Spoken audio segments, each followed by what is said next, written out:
Skipping with wheels, wings, and other cool things, and I actually want to show you guys my newest project. I got it on October 26th. It's a Highlander by Just Aircraft, and what I've been doing is basically prepping it for powder coat. There was a few mods I was doing to it, so I ordered it unpowder coated so I could remove some tabs and add a few tabs in a couple of different locations. And you know, that also gave me a great opportunity to be able to inspect the welds, do a little QC on it, and to be honest, it was fantastic. Not only did I do 100% inspection on the welds, but I did a squareness check on it, and everything is just exactly where it needs to be, so I couldn't be happier with that. Just got it back from the powder coater today. While it's been out to the powder coater, you know, I got everything prepped, like I said, and then got it off to the powder coater. I've got almost everything back from the powder coater. I'm still waiting for some pieces of the tail feathers and a couple other components, but in the meantime, I've been figuring out stuff like my wiring schematic, weight and balance, where stuff should go, based on just pure speculation at the moment.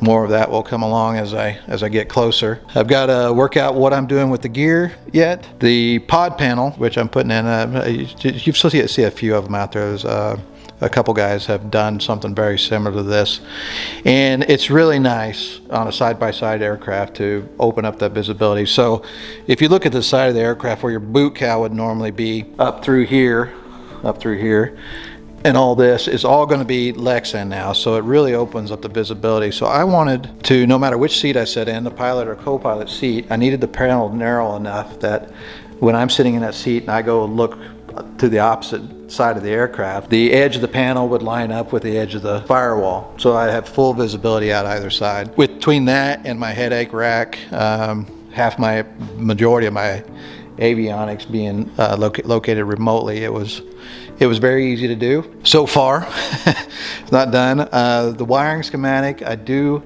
have all that pretty much put together. You can kind of see at least the start of it, the basic map. Still a lot to figure out there, but I am going to use a PDM style system. I'm using the PDM 25 by Highlander Electronics out of the UK. Neat system. For you guys that don't know much about PDMs or power distribution modules, it's a really easy way to do some wiring.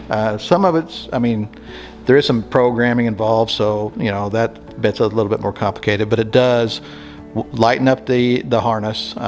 You got less wires running everywhere. All your circuit breakers, solenoids, all that stuff are already included in that system. You can design or designate basically how many amps each of the outputs gets, where it goes to. There's lots of things you can do to it. If I want to put wigwags on this, I can program that into the PDM and it automatically will wigwag my landing lights.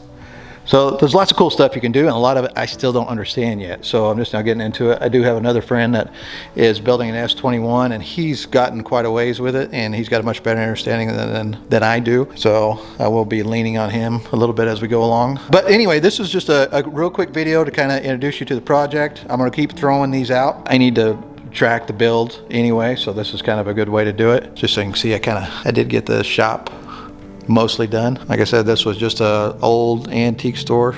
It used to belong to my dad. I just kind of converted it into a shop. This is just a small section of it. Not that it's huge by any means, but there is another 32 by 48 feet going back off the square room. Used to be an old Quonset building. She's a little rough, but she's perfect for what I want to do. So I'm enjoying it a lot so far. So anyway, thank you, and I'll keep you guys up to date.